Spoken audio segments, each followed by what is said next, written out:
विधानसभा परिसर में विधानसभा बजट सत्र का आज आखिरी दिन है और ऐसे में आम आदमी पार्टी की तरफ से विरोध प्रदर्शन किया गया है। साथ ही कहा गया उनके हाथ में पोस्टर भी था और ये कहा जा रहा है कि कपिल मिश्रा को इस्तीफा दे देना चाहिए। मेरे साथ आम आदमी पार्टी के विधायक अनिल झा जी। सर, कपिल मिश्रा के इस्तीफे की मांग कर रहे हैं आप लोग?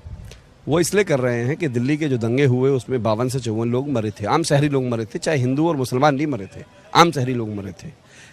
इसी एफआईआर के ग्राउंड पर पूरे देश में भाजपा हंगामा करती रही थी कि फलाना व्यक्ति को इस्तीफा दे देना चाहिए और दिल्ली के अंदर ऐसा होता रहा कि छोटी सी भी बात होती थी तो कहते थे कि इनको इस्तीफा देना चाहिए, जेल भेजना चाहिए। अब मैं मुख्यमंत्री जी से आग्रह कर रहा हूं कि आप कपिल मिश्रा जी को इस्तीफा ले लीजिए, क्योंकि उनके ऊपर तो न्यायालय ने कहा है, राव जवेनी की कोर्ट ने कहा है, जिसकी पावर हाईकोर्ट के लेवल की है कि ये संदेह के घेरे में है। निर्णय कुछ भी हो, किसी के पक्ष में निर्णय जाए, किसी के विपक्ष में निर्णय जाए, हम उस पर नहीं जाना चाहते हैं। लेकिन इसी ग्राउंड पर अगर आप पूरे देश के अंदर हंगामा कर रहे थे तो केंद्र सरकार से हम अपील कर रहे हैं कि क्यों ना हम समझे कि कपिल मिश्रा को कोई संरक्षण दे रहा था, क्यों पुलिस संरक्षण दे रही थी। जब सभी लोगों को दोषी करार दिया गया तो कपिल मिश्रा को भी पर भी बराबर पुलिस को कार्रवाई करनी चाहिए थी। आज न्यायालय ने कह दिया है और उसके ऊपर हम पर यह आरोप लगाया जा रहा है कि हम सीएजी रिपोर्ट से चर्चा नहीं करना चाहते हैं, हम करना चाहते हैं। उनका लगातार ये कहना है कि जब से सीएजी की रिपोर्ट टेबल की गई है तब से आम आदमी पार्टी की तरफ से कई जो बिना वजह के मुद्दे हैं वो उठाए जा रहे हैं। अभी हमारी सरकार को आए 40 दिन हुए हैं और जो उन्होंने पहले नाकामी अपनी छोड़ी है उनको लेकर के वो सामने करना चाह रहे हैं। देखिए, दो विषय हैं। 200 पेज की आप एक रिपोर्ट देंगे हमको सीधे टेबल पर, कहेंगे 10 मिनट बाद उस पर चर्चा कर लीजिए। पढ़ने के लिए तो कुछ चाहिए हमको। उसके बाद कोर्ट ने कह दिया कि इनके खिलाफ कार्रवाई कीजिए।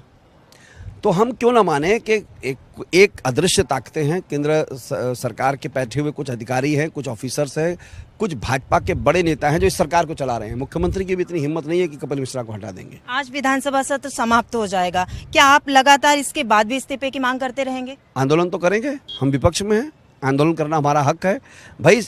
हम कहते हैं कि आम शहरी जो मरे हैं उसके लिए बराबर न्याय मिलना चाहिए और कपिल मिश्रा जब तक दोषी हैं, न्यायालय ने कह दिया, उनको मंत्रिमंडल से बाहर कर दो।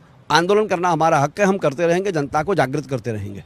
बहुत बहुत शुक्रिया हमारे साथ बात करने के लिए। तो लगातार आम आदमी पार्टी की तरफ से ये मांग की जा रही है कि कपिल मिश्रा जो हैं इस वक्त दिल्ली के कानून मंत्री हैं और उनको तत्काल प्रभाव से इस्तीफा दे देना चाहिए, क्योंकि जब दंगा हुआ था दिल्ली में तो उनका भी नाम उसमें शामिल और जितने भी लोगों का नाम शामिल था वो जेल में है इस वक्त, वो सजा काट रहे हैं। तो बीजेपी कपिल मिश्रा को क्यों बचाए हुए, कपिल मिश्रा के खिलाफ किसी तरीके का मुकदमा क्यों नहीं चलाती है और क्यों उनसे इस्तीफा नहीं लिया जा रहा है? मैं मुख्यमंत्री रेखा गुप्ता से ये कहना चाह रहा हूँ कि उनका तत्काल प्रभाव से जो है इस्तीफा दिलाया जाए और उनके खिलाफ जो एफआईआर करने की कोर्ट की तरफ से कहा गया है तो उनको एफआईआर जो है उनके खिलाफ जारी की जाए और उनको तत्काल प्रभाव से जो भी कार्रवाई है वो करके उनको भी गिरफ्तार किया जाए। आम आदमी पार्टी की सभी विधायक और आम आदमी पार्टी नेता प्रतिपक्ष आतिशी जो है विधानसभा परिसर के अंदर बड़ा पोस्टर और बैनर लेकर यहाँ पर विरोध प्रदर्शन करते हुए नजर आ रही हैं। वहीं सत्तारूढ़ पार्टी भाजपा का ये कहना है कि जब से सीएजी की जो रिपोर्ट्स है वो टेबल की गई है, आम आदमी पार्टी की तरफ से लगातार सीएजी से जो है मुकाबला नहीं किया जा रहा है, उससे बचने के लिए नए नए मुद्दे